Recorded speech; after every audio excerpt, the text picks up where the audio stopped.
giving them a platform against a boxer just to... Absolutely not. Because we know what the outcome going to be. The champion is going to be undefeated. Right. Hey, now what I want to know, man, what do you do if somebody walk up to you and just snatch your hat? what you gonna do to him? You got a board with That means I get a new one. You get a new one? Well, Floyd didn't really appreciate that. He said he was gonna kill that motherfucker. Floyd don't play, man. Floyd ain't with it. Boy. I can't get no hats on. Okay. Don't worry about it. So speaking of Lennox Lewis, you call him Lennox Lewis, I call him Pecan Tan.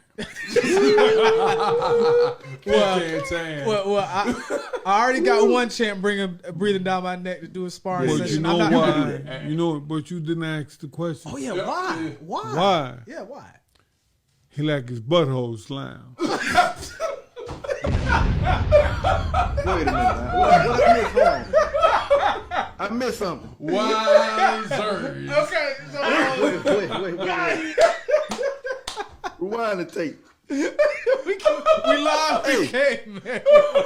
What I missed? Hold on, my DVR ain't working. He just saying why. They call Lennox Lewis, or he called Lennox I'm not Lewis repeating Pecan Tan. I'm not repeating that, but I heard something about a butt. So so you're from that era. You're from that era. Come on, man. Let me get myself. All right, go ahead, bro. Go ahead. That's classy. Got him flushed. That's classy, Mr. Bowe. That's classy. So I'm not laughing at anybody. It was just a funny comment. So don't Anyway, I expected this to transpire the way it did because I told y'all a long time ago, man, when I felt it was very odd when we heard not a word from Deontay Wilder for months after he took that beating at the hands of Tyson Fury. We did not hear one word from him. And then suddenly, what would y'all say was it probably about the end of summer? In the summer. Somewhere around there, suddenly Wilder rose up and we began to hear all types of stuff from his camp. And then sure enough, we get to December and Tyson Fury tries to move on from fulfilling his contractual obligation. So ultimately, I'm not surprised that it went to arbitration. And then now we're at a point where we're about to get this third fight between the two. Honestly, I never liked it from the get-go because I do feel that Wilder, at the particular time when he was about to fight Tyson Fury, he didn't have to give Tyson Fury a shot at his name. Fury was dealing with his own personal problems, dealing with his own personal issues, and Wilder was like, you know what, man? I want to be the best. I want to be the best heavyweight, so I'll face you, Tyson. Even though you dusting yourself off from personal issues, I'm not going to make you go that route of fighting all these other guys on the way back up the ladder. I'm going to go ahead and make this fight with you, Tyson. And so when he did that and gave Tyson a crack at his name, which at that time we all know Deontay Wilder, even though wasn't the most popular heavyweight in the world, he definitely was at the top at that point. People feared him most. Wilder looked at it like, man, hey, man, I gave you a shot. So how could you try to swindle out of our contract? So ultimately, I'm not surprised that we're at this point, when it comes to, them having to make this third fight. I'm excited about it, but I'm really not surprised at it at all. But what you think about it, Q? But before we toss it to Mr. Bowe. Right. Man, I'm excited about it, man. I'm excited about it. And and the things you said make a lot of sense. You know what I'm saying? Now that we are in the place that we are, it look like you were right, brother. He was quiet for the longest because he already knew that the contract. He should have his crack. Right. You know what I'm saying? My only issue with that was I feel like he needed to do what he's doing now. And maybe he been, you know what I'm saying? But I feel like he got the right nucleus with him and Malik Scott. I love that. I love their energy. They seem like and I know they actually fought or whatever. And they've had a long time. They have a history, and it looked like it's really transpired with the mitts and the workout. And I really love that combo.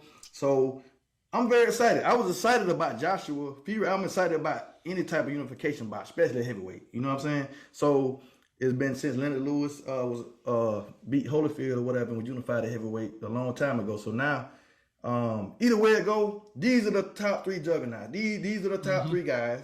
And, Hey, trying to be in the building July 24th. Like was in the building, you know what I'm saying? February the 22nd. It might be a different outcome with Right. a new skill set. So let me ask you, right. Bo, champ, who wins that fight, that trilogy fight? Who are you taking? Fury or Wilder? Wilder. Wilder. Okay. Oh, you say Wilder because the big right hand, or No, I think that if he can use what he's been practicing, he's gonna be the bomb. Okay. And I'm gonna put something on the situation because you know we are part of the YouTube social media stratosphere, so I see people's comments who are actually angry that Wilder got this fight, and you sent me something, JD, where Sergio Mora called it block squad, like Right. he blocked something, and you know, one thing I appreciate about the heavyweight champs of old, like we got Bowe and the guys who fought each other, is they wanted to be the best, right? They didn't want anybody out there saying they were the best, they were better, you know. No, they didn't want anybody saying anything. Come see me. Deontay Wilder, along with Anthony Joshua, held up the heavyweight division while Tyson Fury was off taking care of his personal issues. Nobody thought that after Wilder got I don't want to say got off easy against Luis Ortiz, but I don't want to say got lucky either, but he got off that big shot and got out of that fight. Right. Nobody thought he should go back and fight him again. He went back and fought him again because he wanted to make the best fight. He wanted no question who was the best heavyweight is.